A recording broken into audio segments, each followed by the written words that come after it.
اللہ نے قرآن میں کہا یہ ہدایت اور گمراہی ہم نے الگ الگ کر دی ہے۔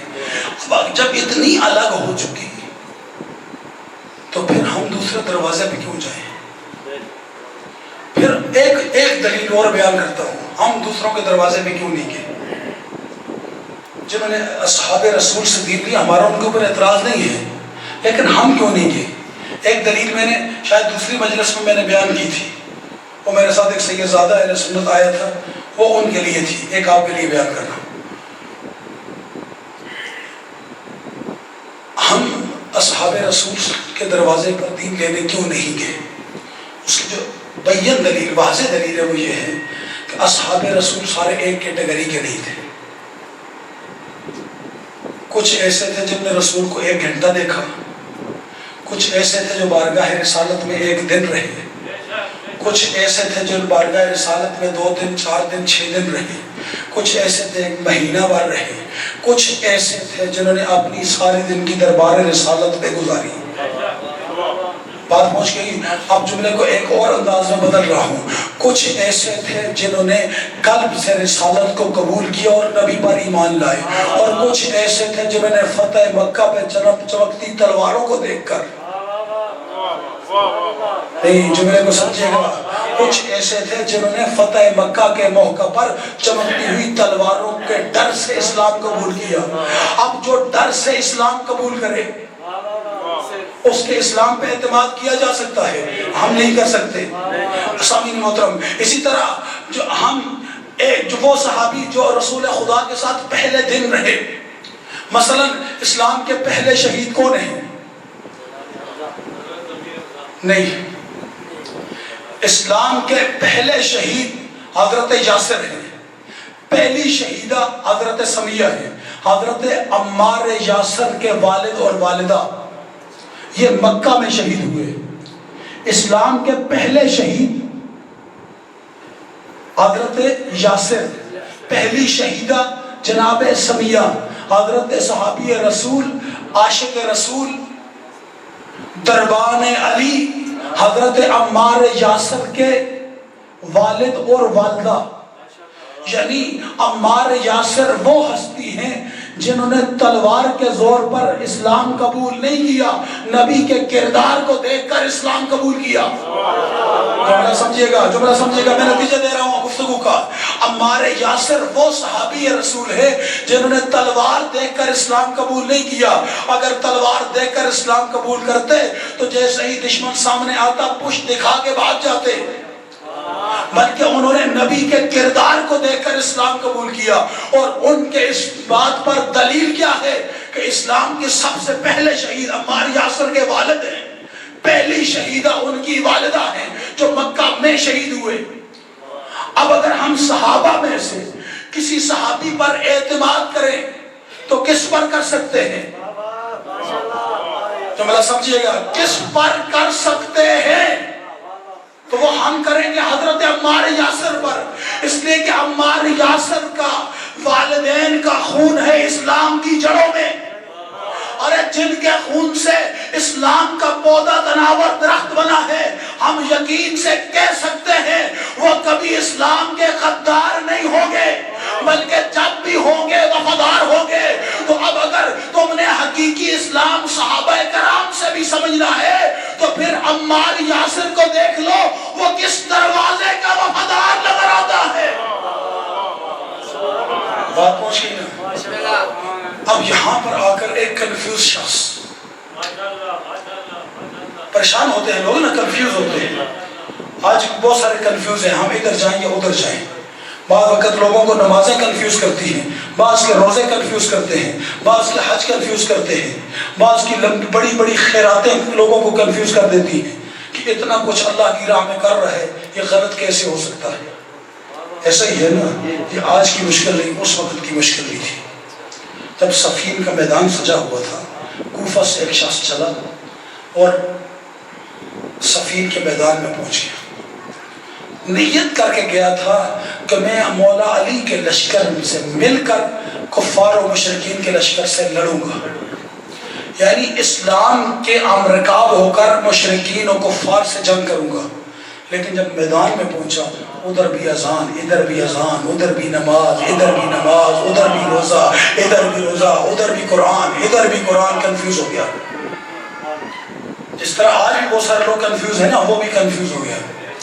اب کنفیوژن کی صورت میں دربار امیر المومنین میں آیا. یا علی میں تو کنفیوز ہو گیا ہوں.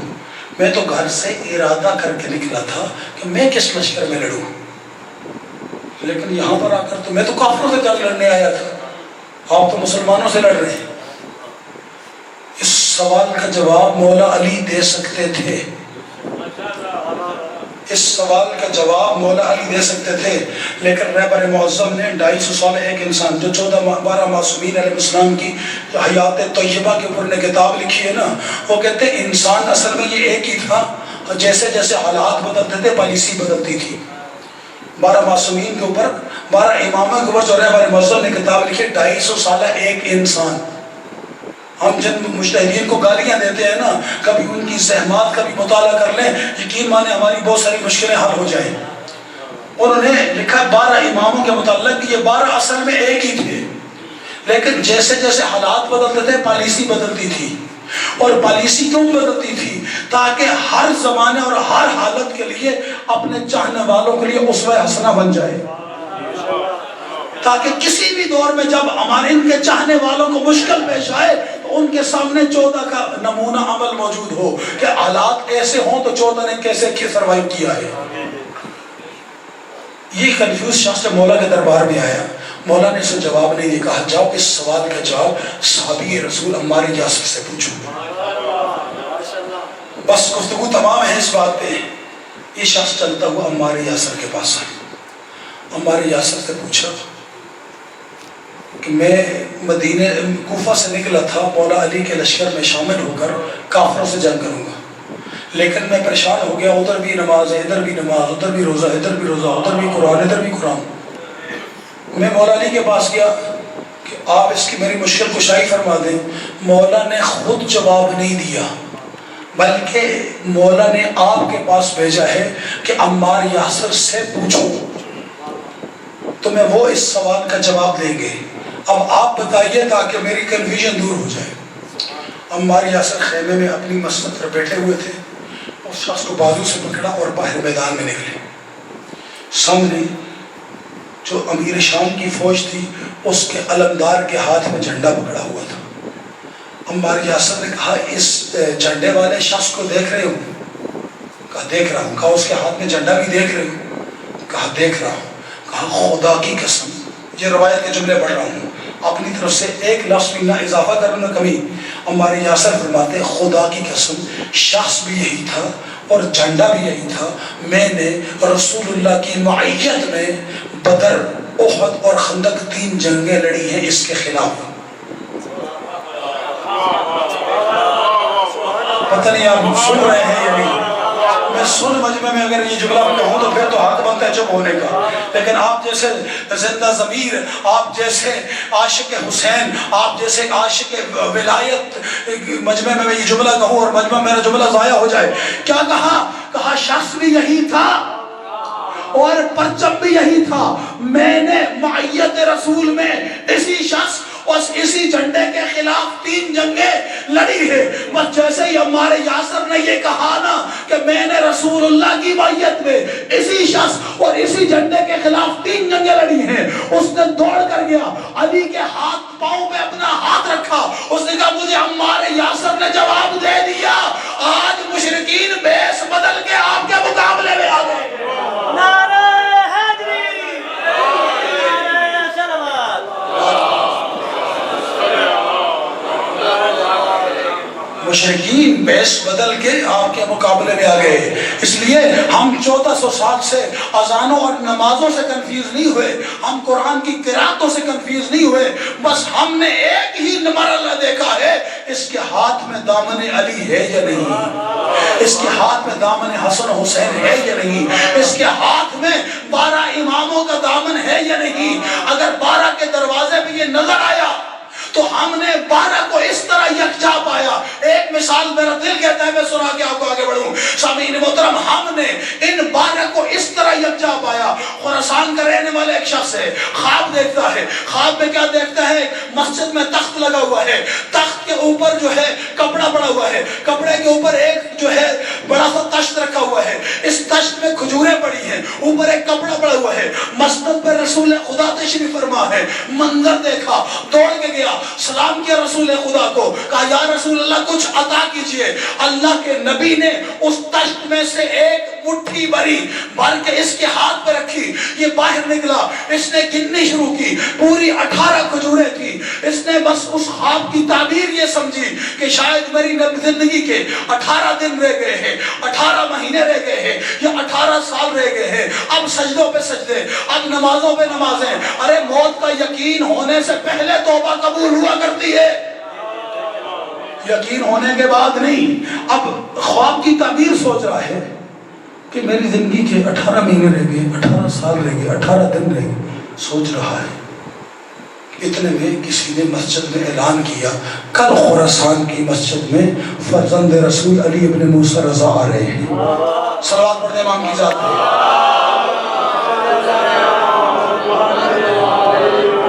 علی ابن موسیٰ رضا آ رہے ہیں. اس نے کہا کہ رسول کا بیٹا آ رہا ہے تو تعبیر بھی رسول کے بیٹے سے پوچھو. اب گھر سے تعبیر پوچھنے کی نیت سے چلا.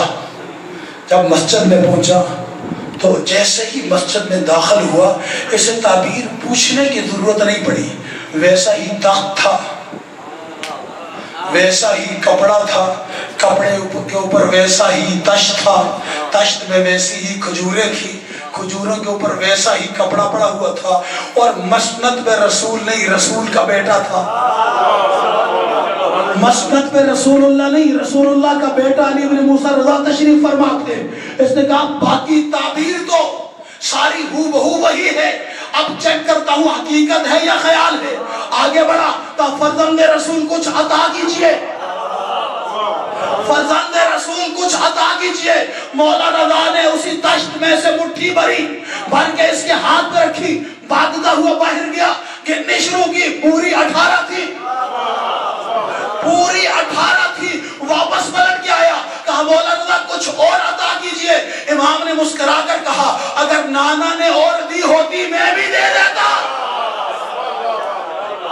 ارے ہم اس دروازے کو کیسے چھوڑیں جن کی خواب اور ظاہر میں بھی فرق نظر نہیں آتا. ہم اس دروازے کو کیسے چھوڑ دیں؟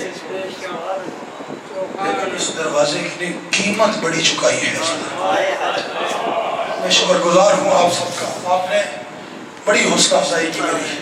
میں سب سے چھوٹا طالب علم والے محمد کے مکتب کا. آپ بزرگ عزادار میری مجلس میں آئے. میری کوئی بات اگر کسی میرے بھائی کو بری لگی ہے، میں 10 بستہ معذرت خواہ ہوں. آپ کو من حسین کے اوپر نکلے ہوئے آنسوں کا واسطہ مجھے معاف کر دیجیے گا. لیکن عزاداروں بس یہ جو دین ہم تک پہنچایا نا، اس پہ خرچہ بہت کیا ہے. میں نے ایک بزرگ عالم دین سے